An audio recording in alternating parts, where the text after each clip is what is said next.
Si on vous parle d'exposition, vous devriez penser plutôt à des tableaux accrochés au mur ou à des sculptures érigées sur leur piédestal. Eh bien, le Centre Pompidou réinvente totalement la notion d'exposition avec cette nouvelle et 3e édition de Mutation Création qui n'expose que des œuvres d'art vivantes. Vous avez bien entendu, ici la peinture a laissé place à des molécules et autres arborescences organiques. Vous pénétrez dans une archéologie du vivant et de la vie artificielle, car ces œuvres vivantes et évolutives sont aussi mutantes, issues de la génération 2.0.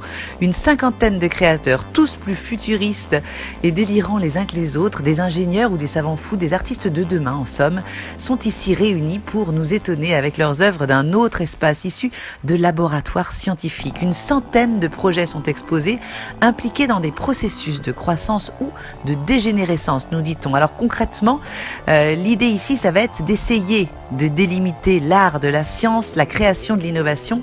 Rien n'est attendu, rien n'est déjà vu, tout n'est que surprise et étonnement.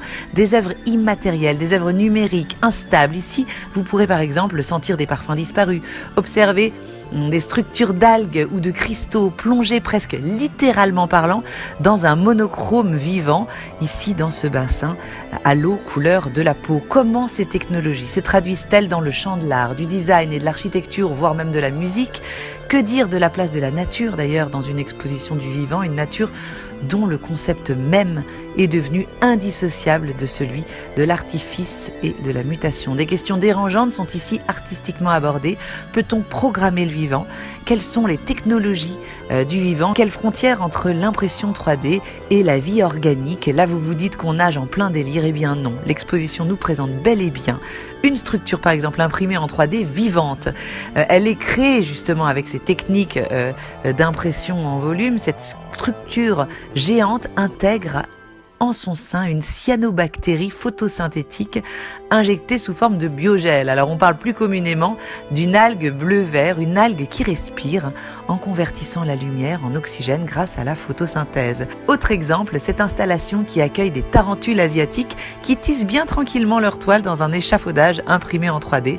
En somme, une mise en abîme de l'intelligence dans un savant maillage du vivant.